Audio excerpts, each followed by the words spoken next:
Hello guys! ఈరోజు అలాగా దొండకాయ మసాలా కర్రీ చేసేసుకుందాం అని అనుకుంటున్నాను మామ. మీరు ట్రై చేసేయండి నాతో పాటు. అలా దొండకాయలు తీసుకొని 4 సైడ్లు కట్ చేసేసుకున్న తర్వాత అలా ప్యాన్ పెట్టేసుకొని పలుకులు ఉంటాయి కదా మామ, చూడండి సరిగ్గాన అవి వేసేసుకొని ధనియాలు వేసేసుకోండి మామ. ధనియాలు కొంచెం వేసుకోండి మామ, లేకపోతే మసాలా ఘాటు ఎక్కువైపోద్ది. తర్వాత ఇంకేంటంటే జీలకర్ర కొంచెమే వేసుకోండి మామ. మీరు ఎంత వేసుకోవాలనుకుంటున్నారో అంత వేసుకోండి.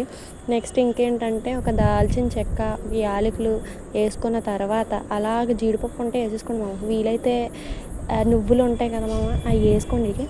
ఇంకా కొబ్బరి పొడి ఉంటే అది వేసుకోండి మామ, టేస్ట్ ఇంకా బాగుంటుంది. నా దగ్గర అవి లేవని చెప్పి వీటితో సరిపెట్టేశాను మామ. అలాగా మాడిపోతుంది అన్న టైంలో తీసేసి అలాగా చల్లారాక మిక్సీలో వేసేసుకున్న తర్వాత ఒక 5-6 ఉల్లిపాయలు అలా మిక్సీ గిన్నెలో వేసేసుకొని టమాటాలు ఒక 2 వేసేసుకోండి మామ. అలా వేసేసుకున్న తర్వాత తగినంత కారం వేసుకోండి. వీలైతే కలర్ రావడానికి మామ, టేస్ట్ రావడానికి ఇంకా ఒక స్పూన్ పసుపు వేసేసుకోండి. అలాగే ఇంకా ఉప్పు ఉంటుంది కదా మామ, అది వేసేసుకోండి. సాల్ట్ వేసుకోండి మామ, కల్లుప్పు కాదు. ఇంకేంటంటే అలా మిక్సీ ఆడేసుకుందాం మామ. మిక్సీ ఆడేసుకున్న తర్వాత అది అలా తీసేసి ఒక పక్కన పెట్టేసుకోండి మామ. అలా పక్కన పెట్టేసుకొని ప్యాన్ పెట్టేసుకొని తగినంత ఆయిల్ వేసేసుకోండి, ఒక 3-4 స్పూన్లు.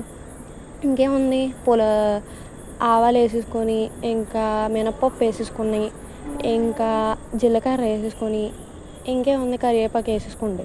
వేసేసుకున్న తర్వాత కొంచెం అటు ఇటు వేపేసిన తర్వాత ఉల్లిపాయలు పచ్చిమిర్చి అది కామనే కదా మామ అన్నిటిలోని, అది అలా వేపేసి బాగా వేపండి మామ. ఇది ఎంత వేగితే మనకి అంత టేస్ట్ వస్తుంది మామ. అలాగా వేగుతున్నప్పుడే సాల్ట్ వేసుకోండి మామ. సాల్ట్ ఒకటి, అల్లం వెల్లుల్లి పేస్ట్ ఒకటి, అవి వేగుతున్నప్పుడు వేసుకుంటే టేస్ట్ మాత్రం భలే ఉంటుంది మామ. సాల్ట్ అందరూ వెనకాతల వేస్తారు కానీ ఇప్పుడు వేగినప్పుడే కొంచెం వేసుకోండి. ఉల్లిపాయలకు బాగా పట్టి టేస్ట్ చాలా బాగుంటుంది. ఇంకేమంటే ఇంకా నెక్స్ట్ అదే టమాటాలు మామ. అలా టమాటాలు వేసేసుకొని అటు కలిపియండి మామ. అంటే బాగా మగ్గాలి మామ, అందుకని చెప్పి మూత పెట్టేసుకోండి. మూత పెట్టేసుకుంటే కొంచెంసేపు మగ్గుతాయి.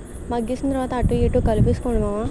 ఎంత మగ్గితే అంత బాగుంటుంది. ఇంకా అలా దొండకాయలు వేసేసుకోండి మామ. దొండకాయలు వేసేసుకొని అటు ఇటు కలిపియండి. సేమ్ అలాగే దొండకాయలు ఉడకడానికి వేగడానికి టైం ఎక్కువ పడుతుంది మామ. మినిమమ్ ఒక 10 minutes అలాగా బాగా వేపండి మామ. ఎంత ఎగితే అంత టేస్ట్ బాగుంటుంది. మూత పెట్టేసి ఇంకా అలా తీస్తాం కదా మామ, అలా కొంచెంసేపు వేపుకోండి. వేపితే అక్కడ ఉన్న ఆనియన్స్, అల్లం వెల్లుల్లి పేస్ట్ అన్నీ కూడా దానికి బాగా ఎక్కుతాయి. టేస్ట్ బాగుంటుంది మనకు కూడా. ఇంకేముంది, ఇందాక ఆడుకున్న మసాలా ఉంది కదా మామ, అది అందులో వేసేసుకొని బాగా కలపండి మామ. ఎందుకంటే ఆ దొండకాయలు బాగా మసాలా అంతా చేరాలి, చేస్తే బాగుంటుంది మామ. ఇంకేముంది, చింతపండు కొంచెం తీసుకొని అలా కలిపేసుకున్న రసాన్ని అందులో వేసేసుకొని బాగా కలపండి మామ. సేమ్ ఇందాకలాగే కలిపేసుకొని ఆ పులుపు అంతా దొండకాయలకి ఎక్కియాలి. అంత బాగా కలపండి మామ. ఇంకా అలా కలిపి ఇంకా నెక్స్ట్ కొంచెంసేపు అలాగ పులుపు ఎక్కుతుంది అన్న టైం మనకు తెలుస్తుంది.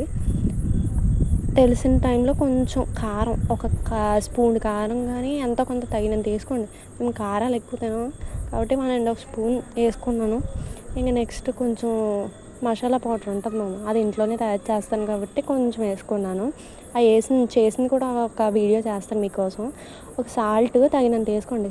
స్టార్టింగ్లో తక్కువే వేసుకుంటాను ఎప్పుడు కూడా, తర్వాత అంతా చూసుకొని లాస్ట్లో సరిపడంత వేసుకుంటాను మామ. ఇంకా అలా కలిపితే ఆ కారం అవన్నీ అందులో కలిసిపోవాలి, అంటే బాగా వాటికి ఎక్కాలన్నమాట. అప్పుడు టేస్ట్ బాగుంటుంది. కాబట్టి కలిపేసుకొని అలా మూత పెట్టేసుకోండి మామ.